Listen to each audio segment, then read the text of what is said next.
নমস্কাৰ, আসসালামু আলাইকুম। Hi guys. যেনে কুকুৰ তেনে টাঙন। আচলতে আমি সহজ সৰল মানুহ। আমি সোনকালে সকলো দুখ বেদনাবোৰ পাহৰি যাওঁ। সেইকাৰণে আমি যেনে কুকুৰ তেনে টাঙন এই বাক্যটোৰ আমি প্ৰয়োগ কৰিব নোৱাৰোঁ, কাৰণ আমি খাটি খোৱা মানুহ। আমি সহজ সৰল মনৰ মানুহ, সহজ অন্তৰৰ মানুহ।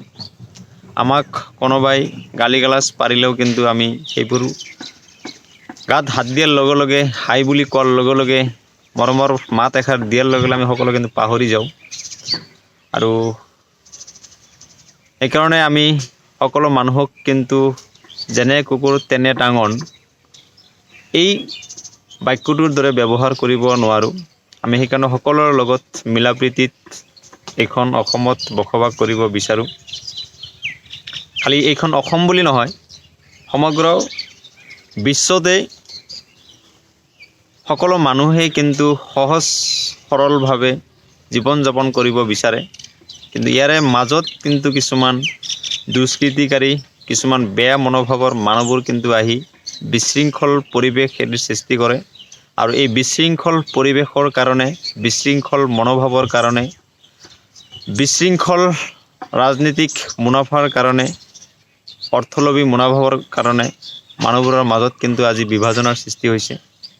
সাধাৰণতে মানুহবোৰ কিন্তু খুবেই শান্ত প্ৰাণী, মানুহবোৰ জীৱ শ্ৰেষ্ঠ হয়। কিন্তু শ্ৰেষ্ঠ জীৱবোৰৰ যি নিকৃষ্ট কাম, সেয়া কিন্তু পৰিতাপৰ বিষয়। আৰু এই পৰিতাপৰ বিষয়টো কেৱল মোৰ ক্ষেত্ৰতে নহয়, আজি সকলো মানুহেই কিন্তু ইয়াৰ অনুভৱ উপলব্ধি কৰিছে। এয়া আপোনালোকে গমেই পাই আছে।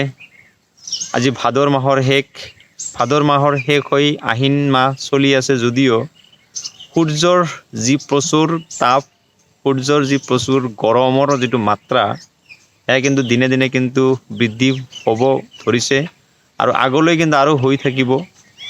এই ক্ষেত্ৰত জীৱশ্ৰেষ্ঠ মানুহবোৰ যদি আমি নিকৃষ্ট কামবোৰ নকৰোঁ, আমি পৰিৱেশৰ প্ৰতি যদি সজাগ নহওঁ, কেৱল নিজৰ ঘৰ মাটি বিভিন্ন ধৰণৰ কল কাৰখানা নিৰ্মিত কৰি বনাঞ্চলসমূহ আমি ধ্বংস কৰি গৈ থাকোঁ, তেতিয়াহ'লে কিন্তু এই পৃথিৱীখনৰ টেম্পাৰেচাৰ কিন্তু আৰু বাঢ়ি যাব।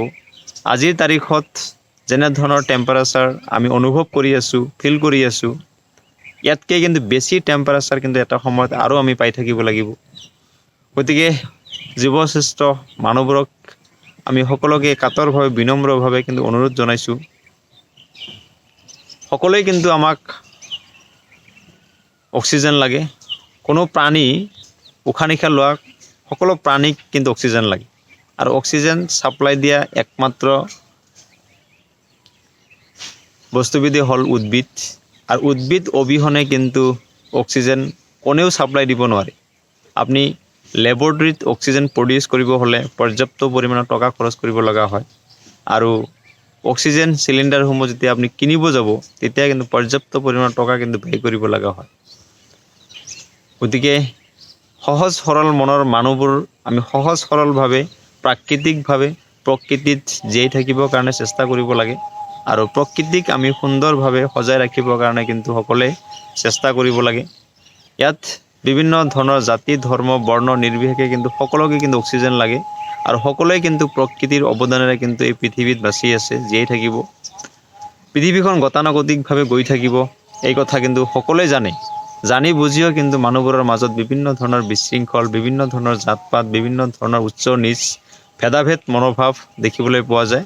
আৰু উচ্চ নীচ জাত পাতৰ বিচাৰ, জাতি ধৰ্মৰ বিচাৰ, খোৱা খাদ্যৰ বিচাৰ, এইবোৰ কেৱল ৰাজনীতিক মানুহবোৰৰ মাজত দেখিবলৈ পোৱা যায়। আৰু ৰাজনীতিক মানুহবোৰৰ ইছ্যু হ'ল মানুহবোৰৰ মাজত কেনেকৈ বিভাজন সৃষ্টি কৰিব পৰা যায়, আৰু মানুহবোৰৰ মাজত কেনেকৈ বিভাজন সৃষ্টি কৰি নিজৰ মুনাফা আদায় কৰিব পাৰোঁ, নিজৰ মুদ্ৰালোভী, নিজৰ ক্ষমতা কেনেকৈ দখলত আনিব পাৰোঁ, সেইবোৰ কিন্তু সেই ৰাজনীতি কৰা মানুহবোৰ কিন্তু ভালকৈ সেই কূটনীতিটো শিকি লৈছে। গতিকে আমি খাটি খোৱা মানুহ, সহজ সৰল মনৰ মানুহ, আমি সকলোৰে লগত মিলা প্ৰীতিত ভাই ভাই হিচাপত চলিব বিচাৰোঁ। আৰু প্ৰকৃতিৰ লগত, প্ৰকৃতিৰ অৱদানেৰে, প্ৰকৃতিক মানে সুস্থ কৰি ৰাখি পেলাই যাতে আমি জীৱনটোক আগুৱাই লৈ যাব পাৰোঁ, তাৰ কাৰণে সদায় ক্ষুদ্ৰ চেষ্টা কৰি গৈ থাকোঁ। আহক সকলোৱে আমি প্ৰকৃতিৰ কাৰণে কাম কৰোঁ, আৰু যেনে কুকুৰ তেনে টাঙন কথাষাৰৰ তাৎপৰ্য হয়তো আপোনালোকে সকলোৱে বুজি পাইছে। আমি তেনেধৰণৰ ব্যৱহাৰ কৰিব নিবিচাৰোঁ। আমি সদায় শান্তভাৱে, নম্ৰভাৱে, মিলা প্ৰীতিত আগবাঢ়িব বিচাৰোঁ। ধন্যবাদ। জয় আই অসম।